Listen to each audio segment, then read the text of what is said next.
In 1922, Howard Carter opened a sealed doorway in the Valley of the Kings and found a dead teenager's moving truck. Inside Tutankhamun's tomb were thousands of objects. Not just a coffin and a sad little goodbye. A throne, chariots, weapons, gold everywhere, and one of the most famous masks ever made. Tutankhamun was about 19 when he died. Most 19-year-olds today forget to pack a phone charger. Tutankhamun was packed for eternity. Ancient Egyptians did not think death was just the end. They thought it was a journey, a dangerous one, a confusing one. If you got it wrong, your heart might be eaten by a monster. So, yeah, they prepared hard. Because to them, dying was not the scary part. The scary part was what happened next. So let's do this properly. Imagine you are an ancient Egyptian. You die. Bad start. But now the real process begins. First problem, your body. Because Egyptians believed the body still mattered after death. It was not just a leftover container for the person, it was connected to who you were. If the body fell apart, that could become a spiritual problem. So your family could not just say, well, that's sad. They had to preserve you, which means your death has now become someone's work project. And this is where mummification comes in. We hear mummy and think it is normal because we saw it in museums as kids. But mummification is not normal. It is one of the most intense things humans have ever done to avoid decomposition. Specialists washed the body, removed internal organs, dried the body out with natron, a natural salt, treated it with oils and resins, then wrapped it in linen, over and over, layer after layer, for weeks. This was not a funeral. This was a dead person getting handled like the most important package in human history. And then there is the brain. Because in many cases, the brain was removed through the nose. Sorry, but that is not a detail we can just walk past. The brain gets evicted from its own house, but the heart stays. And the heart staying is where this gets really interesting. Because Egyptians did not treat the heart like just a pump.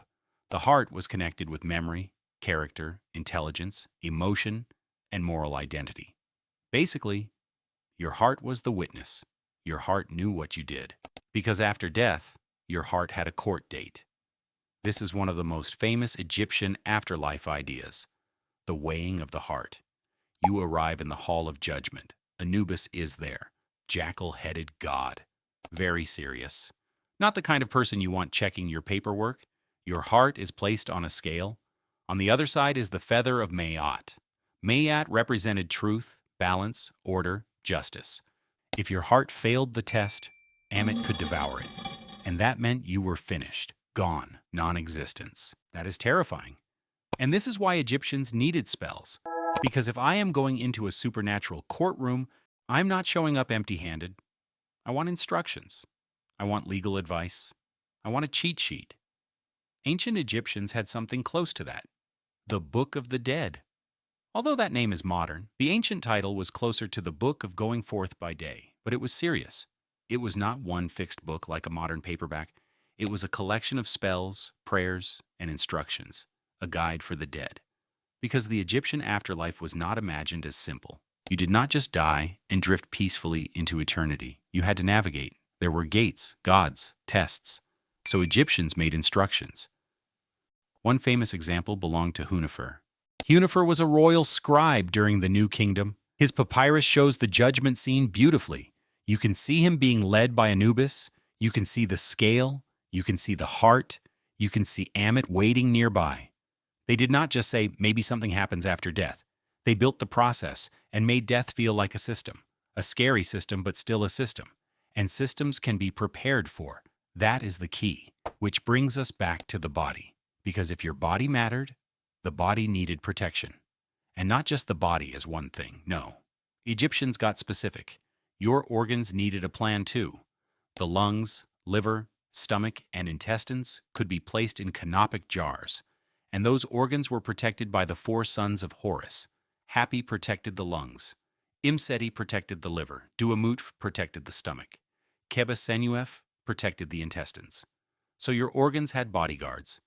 And then there were amulets, small magical objects placed on or inside the mummy wrappings.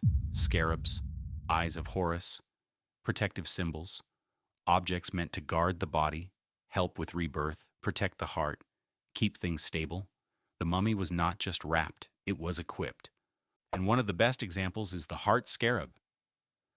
A heart scarab could be placed near the heart, connected with spells, asking the heart not to testify against the dead person, which is hilarious.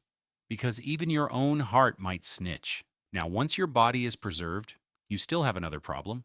The afterlife might involve work. And ancient Egyptians had a solution that is both brilliant and ridiculous. Shabtis. Shabtis were small funerary figures placed in tombs. Their job was to do labor for the dead in the afterlife, basically tiny magical employees. Because apparently, even after death, somebody might ask you to farm. That is rude. You have died. You have been mummified.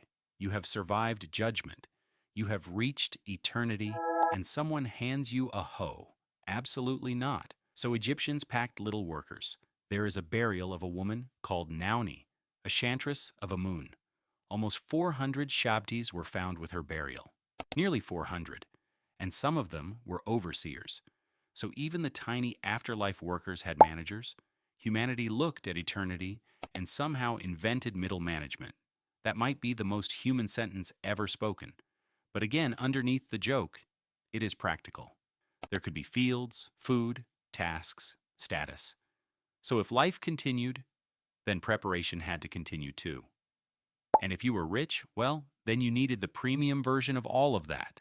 Which is why Tutankhamun's tomb is such a perfect example. Tutankhamun was not the most powerful pharaoh Egypt ever had. He died young. His reign was not especially long, but his tomb was found with so much material still inside that it became one of the biggest archaeological moments ever. And the objects are not random.